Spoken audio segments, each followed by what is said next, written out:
I think there's two types of racism. There's like the hard racism, which is like you're Māori and, you know, some expletive, etc. But there's also like the soft racism as well. Racism in general has really developed and evolved over the times. These days, I'd see it more as subtle. I've experienced racism, and I think it's very subtle racism. It's a problem, it's there, it needs to be addressed. You know, head into your first classes and everyone looks at you and, you know, whereabouts have you come from in Auckland? And I was like, South Auckland. Oh, really? You know. And for some reason, it's just become instant that people associate South Auckland with being brown, with being bad. You always have, those stares at you as you walk down the library. People holding tight to their wallets and stuff as you walk past them. But at the same time, when there's like sports activities at law school, first people they tend to contact are the Pacific Islanders. When it comes to debates and stuff, it's pretty rare that they hit us up for that kind of stuff. My second day here, I remember this because it's a bit of a funny story, but not really, because it's racism. I was working on a computer, and beside me there was a computer with a young European gentleman on, and he got up to leave to go to the toilet, but before he left his bag on his seat and he turned around to me. I'd never talked to this guy. He turned around to me and he said, "Hey bro, can you not please steal my stuff?" And then he walked off to the toilet giggling. But I remember this really clearly because this bloke, second day, never talked to him, never seen him before, and he wants to say something like that to me. I know that kind of shows maybe what people think of us, as just thieves and criminals. I had an experience in stage one. I caught the shuttle bus and me and my mate were sitting at the back, and there was a bunch of non-Māori Pacific students, white students, and they were sitting in the front, and everyone else was quiet on the bus except for their conversation. You could hear what they were speaking, and one of the girls said up front, "Man, I wish all the MAPA students can get on a bus and just go over the cliff." And so, yeah, it happens a lot. There's got plenty of experiences like that. It's quite brutal. And there's a few students that actually say from time to time, "Don't go to South Auckland, it's too dangerous." And they explicitly say Māori and PI people are there. If you're in the presence of Māori and PI people, make sure you're on safe distance away from them. Oh, I wouldn't think you'd come from South Auckland just by the way you speak. It's almost like, oh, I'm just speaking normally like you do. So is that really a big surprise? Oh, you have a really wide vocabulary for Samoan. That's the part that kills me. So it's like, okay, you can have generally a wide vocabulary, but why does it have to be a wide vocabulary for being Samoan? Like they'll say things like, "Oh, you're like the smartest brown person I know," or "You're really pretty for a brown girl." Like I did the accelerated pathway in engineering, so we do the 4-year degree in 3 years, and I was the only Māori who acknowledged they were Māori. I'm sure there were more. There were like only about 50 each year, and one of my friends was like, "Hey, man, you're really smart for a Māori," and I'm like, "What?" Like, you can just say you're smart, but if you say for a Māori, like, what's the expectation for the rest of our race? I go, "Oh, it's cool that you're at uni, what are you studying?" And it's like, "Oh, I do Pacific Studies." And they're just like, they give me that look, it's just like, Pacific Studies, it's like, and then I've always felt like the need to really chuck in, because I did geography as well. When I was like less confident, like I used to go, "Oh, but I do geography too." Like I felt the need to kind of legitimize like my academic knowledge. I don't know why I have to keep explaining myself to people, I don't know why I have to keep addressing did you get a scholarship even when I didn't? They'd be like, "Oh, so what, do you study? Do you work?" "Oh, I study." And then they're like, "Oh, are you at MIT? Or, are you, what foundation certificate are you doing?" I had someone ask me and I was like, "Really? Wow, okay." So just having even that was tough, man. People comment about how we aren't smart, why aren't as smart as them. Probably the worst thing that's ever been said to me, and I think it's worse for the fact that they didn't realise that it was so offensive, was a girl came up to me and she said to me, you are such a well-spoken, well-dressed Māori girl that people don't know how to react to you sometimes. When you come here with a certain reputation of being Tongan and not a lot's expected. And they're kind of like, most of your people do sort of just drop out after first year, and it's like, wow. Things about, oh, you know your stuff, or it's just surprising. Oh, you did your reading. Yeah, I did my reading. It's part of the class. Like, it's part of the syllabus. Why would you be surprised that I did the reading? After first semester finished and I came back, it was, oh, you came back. And then sort of getting those comments like, oh, wow, you actually graduated, like you actually made it. And it's like, well, yeah, of course I made it. Like, what did you expect for me to just sort of drop out? Yeah, there are many wows and looks of surprise, but I'm sure everyone goes through it. Yeah, I'm sure Europeans get the same sort of, wow, you're at university too. Definitely. Yeah, they don't. That's sarcasm. Within different subjects, people have different things to say about Māori. I've been in classes where some of the content is based on Māori statistics, and being that there's only a couple Māoris in the class, you tend to be the token person to explain why that's happening. I don't know, I didn't do the research, but you're Māori. You should know. So it's it's like you're the expert, but you just started university.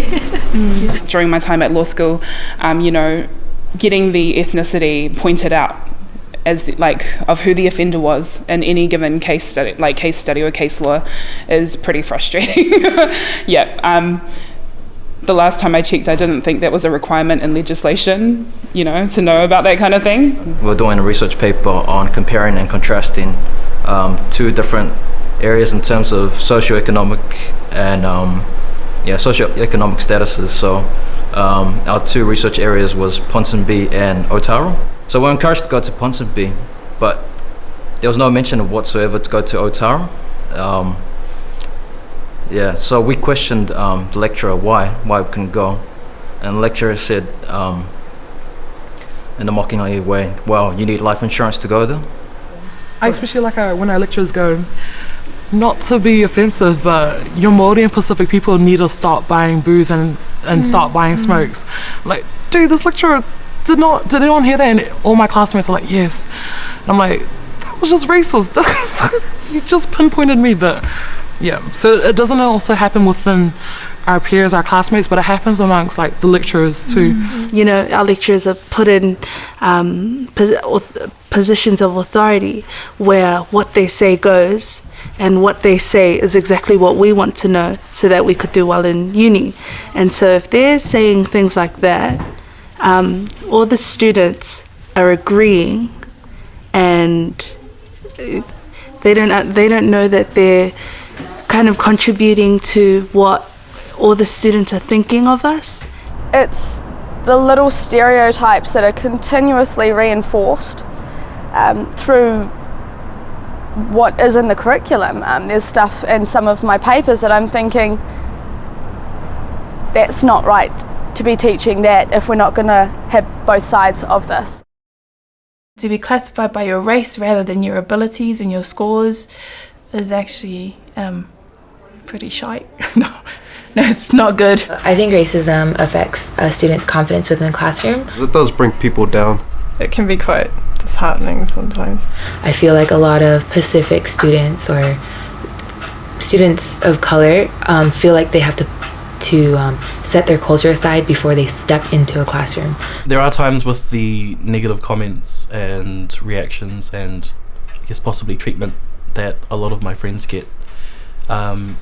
You can see how discouraged they get, am I in the right place? And, tertiary education doesn't have a specific race, or it doesn't belong to anyone. It's there for everyone to attain. It's the expectation that, you can't achieve, and a lot of Pacific Islanders and Māoris I see, they've internalized that external influence, and they believe it themselves. I've heard remarks, I've heard comments saying that I'm dumb, I'm stupid, I'm a waste of space and a waste of budget. those comments hurt me, and I throughout my degree I started to believe in them, and especially in stage 3 I never did too well considering I was a top A student in stage 1 and stage 2, and so those comments and those remarks that come from ignorant people, it caused me to believe in it, and it caused me to actually think that I am of no worth and no value. I do know a few people who have totally just dropped out of uni or who just don't want to go classes anymore. They give up a lot of the times. I have friends who are not here anymore because they just couldn't be stuffed dealing with it. And then I have friends who have pushed on through university, gotten into their chosen career, and are still dealing with the same issues. So I guess in a good way it's trained them up for the real world, which is like, that's so unfortunate, but it definitely teaches you how to be resilient. You see the guys who don't believe it, and they're, or like who've gone past sort of that self-sabotage, and who maybe have internalized it or seen it and rejected it, and it's the mindset's so much better. It probably gives them the drive, the motivation to prove everyone wrong, to prove those stereotypes wrong. How can you not use it as motivation, Like stuffing it back in their face. Yeah, pretty much. When you do well, when they think you shouldn't even be here to begin with. Yeah, it frustrates me, but it's good because it empowers me, because I'm just like, yeah, sweet. Like, if this is really how you see things, then let me show you different. It kind of also encouraged me to pursue a career that's going to benefit our people. I don't want to be a person that gives up. I don't like giving up, so I use all these different experiences and use it as my foundation to keep fighting. It's sort of inspiration to get up early when you've got an 8 o'clock class and you have to catch the bus at 6 o'clock in the morning. You think about the people who you do it for. Our parents didn't get the opportunities that we have been allowed to get, so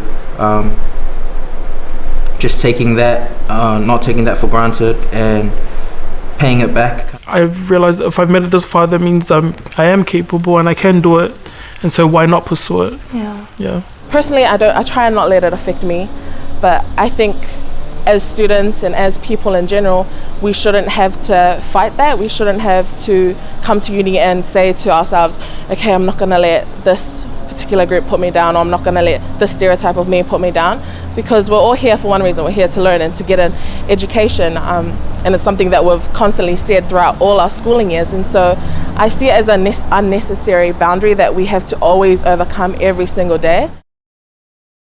I'm privileged to be here as a Tongan. Not many of us are at uni. When we make it here, it can be quite surreal, just being here and studying really hard. So, a lot of the I guess the negativity is just how easy we get it when we come to university, which, it's never easy getting to university for anyone. In our communities, in our families, a lot of them are really proud of us because we've made it this far. I mean, me, for example, I'm the first out of my family to make it to university, and it's a lot of pressure as well. So you have this weight on your shoulders, and people don't understand that is an experience in itself, and that's a struggle in itself. And then you add discrimination and all this at law school, it becomes overbearing, and our mental health and our mental well-being is at stake as well. When you're born something, you don't need to explain it, you just are that. I'm full Tongan. I was born and raised in Tonga. I am of Fijian descent. I usually call myself a Kokala Māori, as well as a New Zealand European. I'm Māori Pākehā. A New Zealand born Samoan. I'm Niuean Māori, but I have a Tongan family, so I sort of identify with that as well. I'm of Māori descent, but I'm also Norwegian, English, Irish and Scottish. I am proud to be Māori Samoan, half caste born. Just means extra flavour, so... I too am Auckland. I too am Auckland. Ko au ko tamaki anō. Okalani mo'au. I too am Okilani. Wa'u fo'i o Okalani. Wa'u o Okilangi. I too am Auckland. I too am Auckland. I too am Auckland.